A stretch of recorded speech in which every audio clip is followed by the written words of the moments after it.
ॐ श्रीकृष्णाय परमात्मने नमः।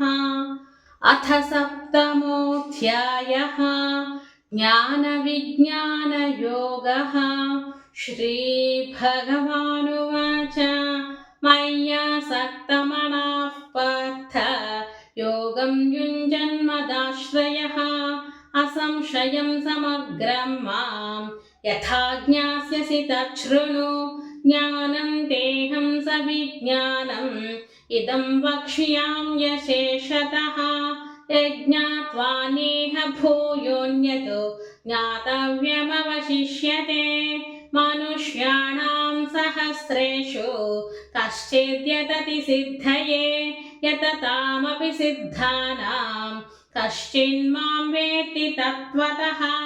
भूमिरापो नलो वायुः खं मनो बुद्धिरेव च अहङ्कार इतीयं मे भिन्ना प्रकृतिरस्तथा। अपरेयमितस्त्वन्यां प्रकृतिं विद्धि मे परां। जीवभूतां महाबाहो ययेदं धार्यते जगत् एतद्योनीनि भूतानि सर्वाणीत्युपधारय। अहं कृत्स्नस्य जगतः प्रभवः प्रलयस्तथा मत्तः परतरं नान्यत् किञ्चिदस्ति धनञ्जय। मयि सर्वमिदं प्रोतं सूत्रे मणिगणा इव रसोऽहमप्सु कौन्तेय प्रभास्मि शशिसूर्ययोः। प्रणवः सर्ववेदेषु शब्दः खे पौरुषं ऋषु। पुण्यो गन्धः पृथिव्यां च तेजश्चास्मि विभावसौ। जीवनं सर्वभूतेषु तपश्चास्मि तपस्विषु। बीजं मां सर्वभूतानां विद्धि पार्थ सनातनं। बुद्धिर्बुद्धिमतामस्मि तेजस्तेजस्विनामहं। बलं बलवतां चाहं कामरागविवर्जितं। धर्माविरुद्धो भूतेषु कामोऽस्मि भरतर्षभ। ये चैव सात्विका भावाः राजसास्तामसाश्च ये मत्त एवेति तान् विद्धि न त्वहं तेषु ते मयि। त्रिभिर्गुणमयैर्भावैः येभिः सर्वमिदं जगत् मोहितं नाभिजानाति मामेभ्यः परमव्ययं। दैवी ह्येषा गुणमयी मम माया दुरत्यया। मामेव ये प्रपद्यन्ते मायामेतां तरन्ति ते। न मां दुष्कृतिनो मूढाः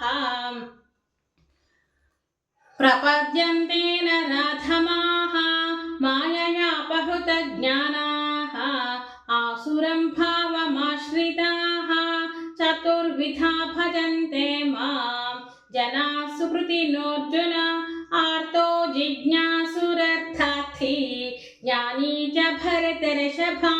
तेषां ज्ञानी नित्ययुक्तः एकभक्तिर्विशिष्यते। प्रियो हि ज्ञानिनोत्यर्थम् अहं स च मम प्रियः। उदाराः सर्व एवैते ज्ञानी त्वात्मैव मे मतम्। आस्थितः स हि युक्तात्मा मामेवानुत्तमां गतिम्। बहूनां जन्मनामन्ते ज्ञानवान् मां प्रपद्यते। वासुदेवः सर्वमिति समहात्मा सुदुर्लभः।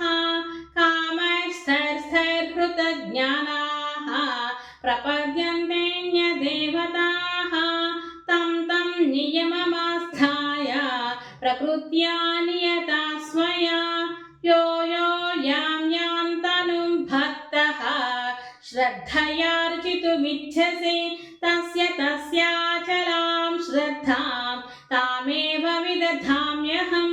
सतया श्रद्धया युक्तः तस्याराधनमीहते लभते च ततः कामान् मयैव विहितान् हितान् अन्तवत्तु फलं तेषां तद्भवत्यल्पमेधसां देवान् देवयजो यान्ति मद्भक्ता यान्ति मामपि अव्यक्तं व्यक्तिमापन्नं मन्यन्ते मामबुद्धयः परं भावमजानन्तः ममाव्ययमनुत्तमं नाहं प्रकाशः सर्वस्य योगमाया समावृतः मूढोऽयं नाभिजानाति लोको मामजमव्ययं वेदाहं समतीतानि वर्तमानानि चार्जुन भविष्यानि च भूतानि मातु वेद न कश्चन इच्छाद्वेषसमुत्थेन